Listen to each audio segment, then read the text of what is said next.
Hello বন্ধুরা, কেমন আছো সবাই? আশা করছি তোমরা সবাই ভালো আছো, আর আমরাও কিন্তু অনেক অনেক ভালো আছি। তো আজকে আবার চলে এসেছি আর একটা রান্নার ভিডিও নিয়ে।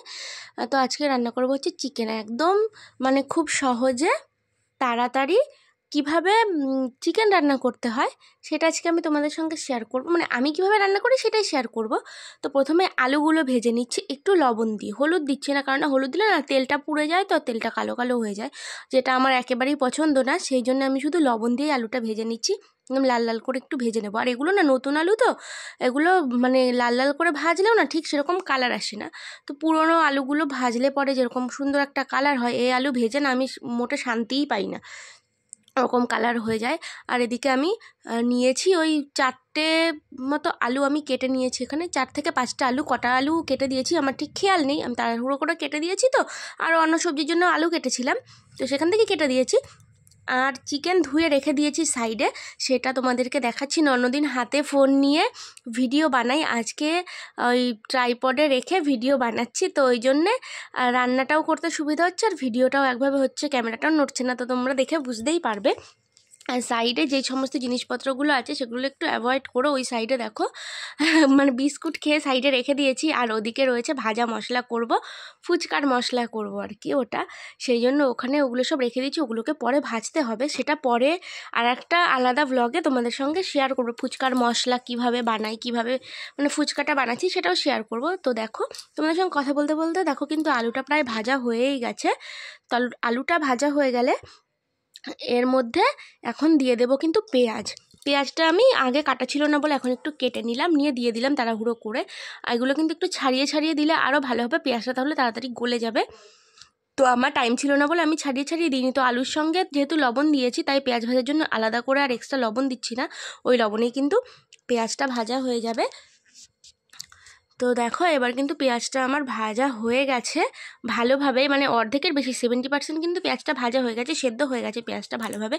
এবার কিন্তু আমি এর মধ্যে চিকেন দিয়ে দেবো। চিকেনটা সাইডে কিন্তু ধুয়ে রাখা আছে, ওখান থেকেই আমি দিয়ে দেবো কড়াইতে। আর দেওয়ার পরে কিন্তু পেঁয়াজ, আলু আর চিকেনটা একসঙ্গে আমি ভেজে নেব। তো দেখো বলেছিলাম তোমাদেরকে যে 1 কিলো মতো চিকেন আনা হয়েছে, তো সেটাই কিন্তু দিয়ে দিলাম। এখানে পুরোপুরি 1 কিলো নেই, 1 কিলো থেকে একটু কম আছে। তো এটাই এখন ভেজে নেব, চিকেনের সঙ্গে একটু মানে মিনিট 5 মতন ভেজে নিতে হবে, তাহলে কিন্তু রান্না হওয়ার পরে মাংসটা কিন্তু ভেঙে যাবে না। আর এমনি পোলট্রি মুরগির মাংস কিন্তু বেশিক্ষণ ফোটালে বা বেশি নাড়াচাড়া করে রান্না করলে কিন্তু ভেঙে যায়, আর এইভাবে আগে থেকে একটু মাংসটাকে ভেজে নিলে কিন্তু একদমই ভেঙে যাবে না, আর খেতেও কিন্তু খুব ভালো হবে।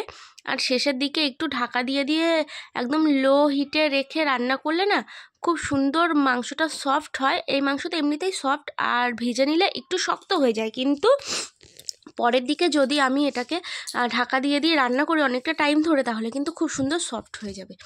তো সেভাবেই আমি রান্না করব। আর এখন কিন্তু এখানে আমি আগে থেকেই ভেজে নিচ্ছি, সেই কারণে আলু দিয়ে আর চিকেনটা দিয়ে তার সঙ্গে পেঁয়াজ দিয়ে ভাজা হলে চিকেনের ভেতরে পেঁয়াজের একটা বেশ ফ্লেভার যায়, খুব সুন্দর লাগে খেতে। তো আমি বেশিরভাগ দিনই এইভাবেই রান্না করি, কোনো দিন হাতে মশলা মেখেও রান্না করি, সেটা এক এক দিন এক এক রকম ব্যাপার। যেদিন বেশি টাইম থাকে সেদিন একটু ম্যারিনেট করে রেখে দিই। তো এবার দেখো চিকেনটা কিন্তু অনেকটাই আমার ভাজা ভাজা হয়ে গেছে, সাইড থেকে কিন্তু চিকেনটা সাদা সাদা হয়ে এসছে, তো সেটা তোমরা দেখলেই বুঝতে পারবে। এবার কিন্তু আমি এর মধ্যে মশলাগুলো দিয়ে দেবো। আর এখানে মশলা বলতে রয়েছে পেঁয়াজ, রসুন, আদা, জিরে আর টমেটো। লঙ্কাটা কিন্তু এখানে পেস্ট করি, লঙ্কাটা কিন্তু আলাদা করে দেব। তো এই মশলাগুলো দিয়ে কিন্তু এখন ভালো করে একটু কষিয়ে নেব। আর লবণটা যেহেতু আগে অল্প পরিমাণে দেওয়া ছিল, পরে আবার দিয়ে দেব লবণটা। তো এই মশলাগুলো দিয়ে আগে কষিয়ে নেব। লবণটা দিলে কি হবে, চিকেন থেকে জল ছাড়তে শুরু করবে, তখন কিন্তু ভালোভাবে কষানো যাবে না। এই কারণে আমি আগে মশলাটা দিয়ে কষিয়ে নিচ্ছি। এটা দিয়ে একটু ভালোভাবে কষা হয়ে গেলে, কাঁচা গন্ধটা চলে গেলে, তারপরে কিন্তু আমি লঙ্কাটা দেব। আর লঙ্কা দেওয়ার পরেও ভালোভাবে কিন্তু কষিয়ে নিতে হবে। তো এই কারণে তোমরা দেখো আমি কিন্তু এখানে মশলাটা দিয়ে একটু কষিয়ে নিচ্ছি, তারপরে কিন্তু এখানে হলুদ গুঁড়ো দিয়ে দিচ্ছি। তো পরিমাণ মতন হলুদটা দিতে হবে, যে যেরকম হলুদ মানে কালার পছন্দ করে তরকারিতে। হলুদটা তো বেশিরভাগ ক্ষেত্রে কালারের জন্যই দেওয়া হয়, আর হলুদ যেহেতু অ্যান্টিসেপটিক, সবজিতে কোনো জীবাণু বা কোনো কিছু থাকলে সেটাও হলুদ আর কি নষ্ট করে দেয়। আর আমরা জানি যে গরম পেলে মানে যদি খারাপ কিছু থাকে সেটা নষ্ট হয়ে যায়, তো হলুদও সেটার ক্ষেত্রে অনেকটাই কাজ করে। তো পরিমাণ মতো হলুদ দিয়ে দিলাম, দিয়ে এবার কিন্তু ভালো করে কষিয়ে নিতে হবে। তো এটাকে এখন আমি ভালোভাবে কষিয়ে নেব। কষিয়ে নিয়ে তারপরে কিন্তু আমি লঙ্কা বাটাটা দেবো, সেটা তোমাদেরকে আগেই বললাম। আর লঙ্কাটা না আরেকভাবে দেওয়া যায়, মানে এই কষানোর সময় অল্প লঙ্কা দিয়ে পরে যদি ঝোলের মধ্যে লঙ্কা দেওয়া হয় না, সেটাও কিন্তু খুব ভালো লাগে খেতে। মানে লঙ্কার একটা কাঁচা গন্ধ বেরোয় তরকারি থেকে, সেটাও বেশ ভালো লাগে, একটা স্মেল। তো ওইভাবে একদিনকে রান্না করে তোমাদেরকে দেখাবো, তোমাদের সঙ্গে একদিন ওইভাবে রান্না করেও শেয়ার করব।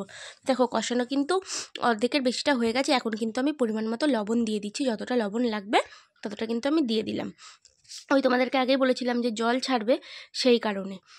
দেখো এবার লবণটা দিয়েও ভালো করে কষিয়ে নেবার, লবণটা দেওয়ার সঙ্গে সঙ্গেই দেখো জল ছাড়তে শুরু করবে। সব কিছুতেই এরকম হয়, সবজি বলো আর মাংস বলো, মাছ বলো, সব কিছুতে মাছেও লবণ মাখিয়ে রেখে দিলে কিন্তু মাছ থেকে জল ছাড়ে। তবে মাছের ক্ষেত্রে মাছটা ধুয়ে আমরা ভালো করে জলটা ছেঁকে নিতে পারি, কিন্তু চিকেনের ক্ষেত্রে বা মাটনের ক্ষেত্রে সেরকম হয় না, সবজির ক্ষেত্রেও সেরকম হয় না। অনেক সবজি আছে জল জলে টাইপের, সেগুলো থেকে কিন্তু জল ছেড়ে দেয়। তো এবার কিন্তু এটা কষানোটা হয়ে গেছে, আমি কিন্তু লঙ্কা বাটাটা এবার দিয়ে দিচ্ছি।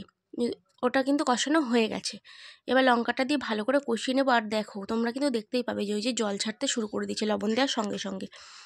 আর এখানে আমি পরিমাণ মতো লঙ্কাটা দিয়ে দিলাম, যে যেরকম ঝাল পছন্দ করে সে সেরকমভাবেই লঙ্কাটা দেবে। আর একটু দিয়ে দিচ্ছি গরম মশলার গুঁড়ো। গরম মশলা গুঁড়ো কষানোর সময় দিলে না মাংসের আষ্টে গন্ধটা অনেকটাই চলে যায়। আর পোলট্রির মাংসে যেহেতু প্রচুর পরিমাণে আষ্টে গন্ধ হয়, সেই কারণে আমি এইভাবে গরম মশলা দিয়ে দিলাম। অন্যদিন আমি চিকেন মশলা দিই, কিন্তু আজকে চিকেন মশলাটা আমার ঘরে নেই বলে আমি গরম মশলা দিয়ে দিলাম।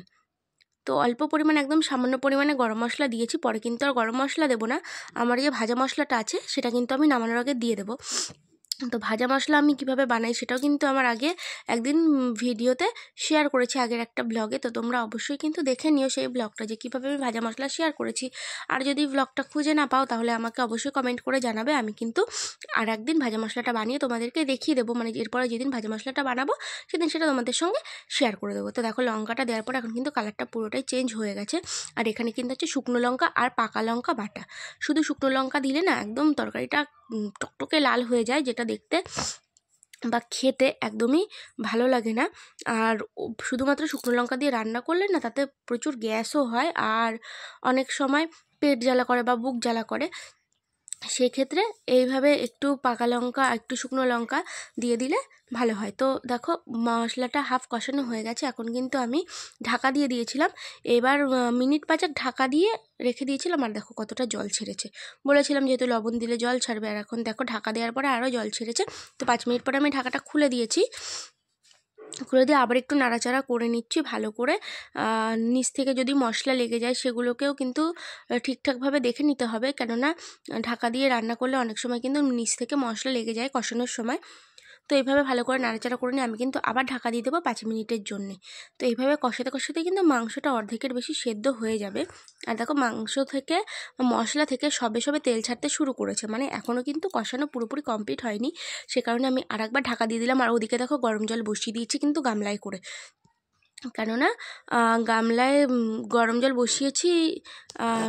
গরম জলটা আমি এখানে দেব তরকারিতে, সেই কারণে। আর দেখো কষানো কিন্তু হয়ে গেছে, আমি কিন্তু আবার মিনিট 5 পরে ঢাকনাটা খুলেছি, তো সেটা ভিডিও করা হয়নি। তো ঢাকনাটা খোলার পর একটু নাড়াচাড়া করে তারপরে আবার আমি ক্যামেরাটা অন করেছিলাম, খেয়াল ছিল না আর কি, তাড়াহুড়ো করে করছিলাম। আর দেখো সাইড থেকে যে মশলাগুলো লেগেছিলো সেগুলো কিন্তু আমি খুন্তি দিয়ে ঠিকঠাকভাবে তুলে দিলাম আর মাংসের সঙ্গে মিশিয়ে দিলাম। আর পরে কিন্তু আমি গরম জলটা দিয়ে দিয়েছিলাম সেইটা, আর মানে ক্যামেরা অন করেছিলাম কিন্তু কী কারণে জানি না ক্যামেরাটা বন্ধ হয়ে গেছিলো, তো সেই জন্য সেই ক্লিপটা আর নেওয়া হয়নি। আর এদিকে দেখো তরকারি কিন্তু হয়েই এসছে প্রায়, আর একটু ফুটলেই কিন্তু তরকারিটা হয়ে যাবে। তো তোমাদেরকে আগে থেকে আমি সরি বলে দিচ্ছি যে গরম জলটা যখন আমি দিয়েছিলাম তরকারিতে সেই ক্লিপটা আমি তোমাদের সঙ্গে শেয়ার করতে পারলাম না।